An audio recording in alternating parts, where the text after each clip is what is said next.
नमस्कार दोस्तों, हम कर रहे थे क्लास 8th का हमारा राजस्थान। ये हमारा दूसरा चैप्टर होगा जिसका नाम है 1857 का स्वतंत्रता संग्राम एवं राजस्थान। तो चलिए स्टार्ट करते हैं इस चैप्टर को। 1857 का स्वतंत्रता संग्राम जो है राजस्थान में, इसकी जो शुरुआत मानी जाती है 1857 की जो पहले की घटना है 1818 की, जब अंग्रेज़ों ने देसी राजाओं के साथ संधियाँ की थी। उन संधियों के जो परिणाम था, उन परिणामों में ही 1857 की क्रांति के कुछ कारण छुपे हुए थे, क्योंकि इन संधियों के बाद देसी रियासतों पर अंग्रेज़ों का प्रत्यक्ष हस्तक्षेप होने लगा था और अंग्रेज़ी कंपनी राज्यों के आंतरिक मामलों में हस्तक्षेप, किसानों व जनसाधारण के हितों पर कुठाराघात करके राजस्थान में कंपनी के विरुद्ध, अंग्रेज़ों के विरुद्ध असंतोष की भावना का प्रसार हो गया था। अब देखते हैं मुख्य जो कारण थे 1857 की क्रांति के राजस्थान में कारण। कंपनी का राज्यों के आंतरिक शासन में हस्तक्षेप। 1839 में जोधपुर के किले पर अधिकार किया कंपनी ने।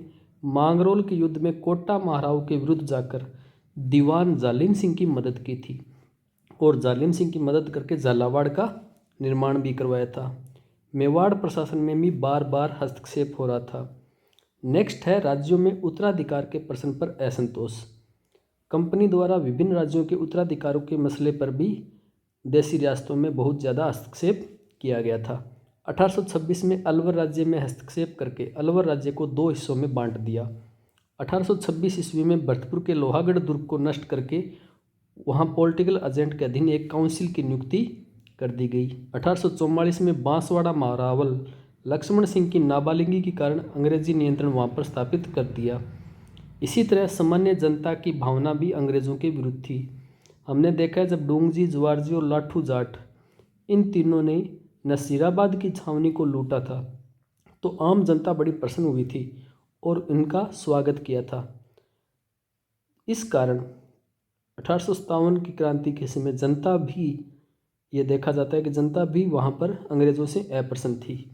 इसके अलावा राज्यों के आर्थिक मामलों में हस्तक्षेप भी बढ़ गया था। खिराज वसूलने की प्रथा, अब पहले जो खिराज देसी राजाओं, मुग़ल शासक वसूलते थे, अब वो खिराज अंग्रेज़ी कंपनी वसूलने लगी थी। इसके अलावा अंग्रेज़ों ने यहाँ पर सुरक्षा के नाम पर विभिन्न कंपनियों की स्थापना की थी, बटालियनों का निर्माण किया था। उन बटालियनों का सारा खर्चा भी देसी राजाओं पर डाला गया था। जैसे 1822 में मेरवाड़ा बटालियन की स्थापना, 1834 में शेखावाटी ब्रिगेड की स्थापना, 1835 में जोधपुर लीजियन का गठन, 1841 में मेवाड़ बिलकोर की स्थापना। तो ये बटालियनें भी एग्ज़ाम में पूछी जाती है और ये मोस्ट इम्पोर्टेंट है, तो इनको आप अच्छे से कर लोगे। 1822 में मेरवाड़ा बटालियन, 1834 में शेखावाटी ब्रिगेड, 1835 में जोधपुर लीजियन का गठन, 1841 में मेवाड़ बिलकोर वाली लास्ट में 41 में। इसी प्रकार सामंतों की जो मनोदशा थी वो भी अंग्रेज़ों के खिलाफ थी। 1857 की क्रांति में विभिन्न सामंतों ने अंग्रेज़ों का विरोध किया था, जिसमें आगे थे आउवा, कोठारिया और सलूम्बर ठिकाने। तात्कालिक कारण है एनफील्ड राइफलों में प्रयुक्त होने वाले चर्बी के कारतूस, जिसमें गायर व सूअर की चर्बी का प्रयोग होता था और इन्हें सैनिक, जब भारतीय सैनिक मुंह से खोलते थे तो उन्हें धर्म भ्रष्ट की आशंका थी। ये 1857 की क्रांति के पूरे भारत में तत्कालीन कारण बना। फिर है क्रांति का प्रारंभ। क्रांति का प्रारंभ पूरे भारत में हुआ मेरठ में 10 मई 1857 को। ठीक है, मेरठ से क्रांति की शुरुआत मानी जाती है। और उस समय राजस्थान की देसी रियासतों में प्रत्येक रियासत में एक पॉलिटिकल एजेंट होता था, उसके ऊपर पूरे राजस्थान में एजीजी होता था। एजीजी तो उस टाइम था जॉर्ज पैट्रिक लॉरेंस, जिसे कहते हैं एजेंट टू गवर्नर जनरल। और जो पॉलिटिकल एजेंट थे वो अलग अलग थे। जैसे मेवाड़ में था मेजर सावर, ठीक है, सावर लेते हैं मेवाड़ में, ज़िले ज़्यादा है ना उदयपुर साइड। मारवाड़ में था मोक मेसन, जयपुर में था कर्नल ईडन। तो ये 3 एजेंट महत्वपूर्ण हैं जो आगे एग्जाम में पूछे भी जाते हैं बहुत बार। फिर देखते हैं सैनिक छावनियाँ। सैनिक छावनियाँ, उनका मुख्यालय और रेजिमेंट, ये आपको पता होनी चाहिए कि कौन सी रेजिमेंट कौन सी छावनी में थी।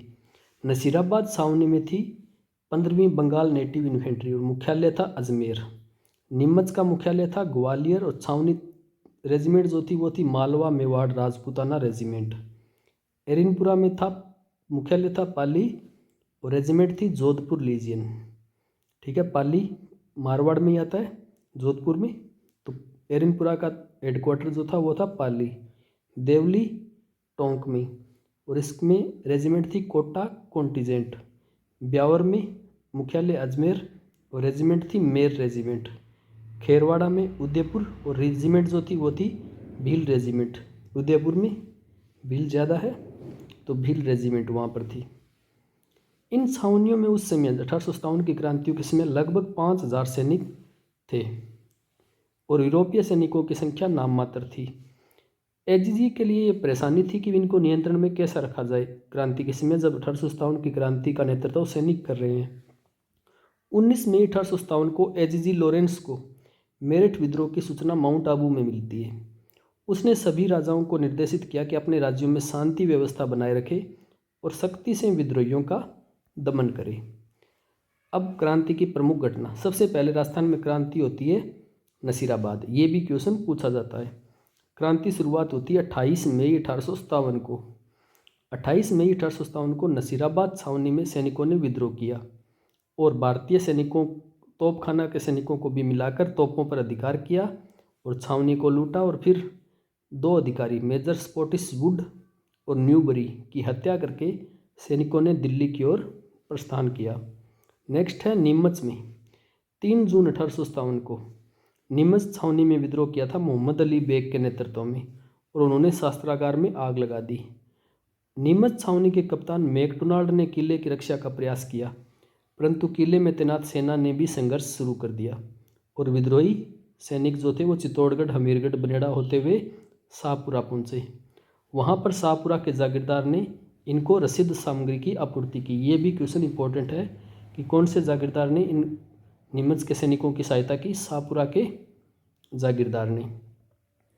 अब नीमच क्रांति की सूचना जब सावर्स को मिलती है तो सावर्स पलटन भेजता है यहाँ पर और नीमच पर पुनः अधिकार कर लेता है कुछ शासकों की सहायता से, कोटा, बूंदी और मेवाड़ की सेनाओं की सहायता से। नेक्स्ट है एरिनपुरा में। एरिनपुरा में 21 अगस्त 1857 को विद्रोह प्रारंभ होता है। यहाँ पर विद्रोह करने वाले थे मोती खां, सूबेदार शीतल प्रसाद और तिलक राम। इन्होंने विद्रोह किया था। एरिनपुरा के सैनिकों ने ही नारा दिया था चलो दिल्ली मारो फिरंगी का, और यहाँ पर इनको आहुआ का ठाकुर कुशाल सिंह मिलता है जो इन एरिनपुरा के सैनिकों को आहुआ ले जाता है। और आहुआ में ये विद्रोह राजस्थान का सबसे फेमस विद्रोह है, ठाकुर कुशाल सिंह चंपावत। इनके साथ ठाकुरों की सेना मिल गई, आहुआ, असोप, आलनियावास, लाम्बिया, गुल्लर, रुडावास, यहाँ के सैनिक भी साथ हो लिए। यहाँ पर 2 युद्ध होते हैं, पहला बिठोड़ा और दूसरा चेलवासा का युद्ध। बिठोड़ा का होता है 8 सितंबर 1857 और चेलवासा का होता है 18 सितंबर को। बिठोड़ा के युद्ध में कैप्टन हितकोट व जोधपुर महाराज तख्त सिंह की सेना को पराजित किया जाता है और चेलवासा के युद्ध में एजेंट, जो पॉलिटिकल एजेंट था जोधपुर का, उसका सर काटकर आहुआ के किले पर लटकाया जाता है। तो ये 2 घटनाएं फेमस है। ठीक है, बिठोड़ा के युद्ध में याद रखना है सेना नायक कौन था? कैप्टन हितकोट व जोधपुर महाराजा तख्त सिंह, और सामने थी कुशाल सिंह की सेना, विद्रोही सैनिक। और चेलवासा के युद्ध में था मोकमेसन जिसका सर काटा जाता है। फिर आहुआ का पतन होता है ब्रिगेडियर होम्स की सेना द्वारा जनवरी 1858 में। आहुआ पर आक्रमण कर किले पर अधिकार करते हैं और सुगाली माता की मूर्ति को वहाँ से ले जाते हैं। तो ये आहुआ की क्रांति प्रसिद्ध क्रांति है राजस्थान की। नेक्स्ट है कोटा में। कोटा में सबसे सुनियोजित क्रांति होती है, सुनियंत्रित क्रांति कोटा में ही होती है। 15 अक्टूबर 1857 को नेतृत्व करता थे लाला जयदयाल व मेहराब अली खां। इन्होंने यहाँ पर एक सैनिक है कैप्टन बर्टन, इसका सर काटकर पूरा कोटा शहर में घुमाया था और यहाँ के राजा राम सिंह सेकंड को कोटा दुर्ग में ही कैद कर दिया था। तो ये क्रांति कोटा की प्रसिद्ध भी है। अब है क्रांति का समापन में कोटा क्रांति के जननायक जयदयाल व मेहराब खां को फांसी, तात्या टोपे को फांसी देने के बाद जून 1858 में क्रांति का समापन माना जाता है राजस्थान में। अब क्रांति असफल क्यों हुई राजस्थान में? राजस्थान में असफलता का जो कारण था वो था यहाँ के राजा महाराजाओं ने अंग्रेज़ों का साथ दिया, क्रांति समय से पहले हुई, कुछ ही स्थानों पर हुई और अलग अलग समय भी शुरू हुई, नेतृत्व का अभाव था, साधनों का भी अभाव था और तात्या टोपे को भी सहयोग नहीं मिला। क्रांति के परिणाम ये निकले कि अब क्रांति को रोकने के लिए, आगे होने वाली और क्रांतियों को रोकने के लिए अंग्रेज़ों ने राजाओं के सहयोग के बदले उन्हें अंग्रेजी शिक्षा देना प्रारंभ किया, उन्हें विभिन्न उपाधियां देना प्रारंभ किया और उनको खुश रखना प्रारंभ कर दिया। सामंतों को पूरी तरह से दबा दिया गया, उनकी शक्ति को दबा दिया गया। शिक्षा पद्धति में भी सुधार किया गया, अंग्रेजी शिक्षा पद्धति की नौकरशाहियों की भर्ती की गई और यातायात के साधनों का भी विकास किया गया। तो 1857 की क्रांति भले ही अपने उद्देश्यों में प्राप्त नहीं कर सकी, परंतु उसने ब्रिटिश साम्राज्यवाद की जड़ों को जरूर हिला दिया था और आगे की पीढ़ियों के लिए ये प्रेरणा स्रोत भी बनी। तो ये थी 1857 की क्रांति। बहुत ही अच्छा चैप्टर है। ऐसा चैप्टर, ऐसा जीके आपको जीके की बुक्स में भी नहीं मिलेगा। बेस्ट है, एग्ज़ाम में प्रश्न भी पूछे जाते हैं, ऑथेंटिक चीज़ें हैं, तो पढ़ते रहिए। अब करेंगे हम थर्ड चैप्टर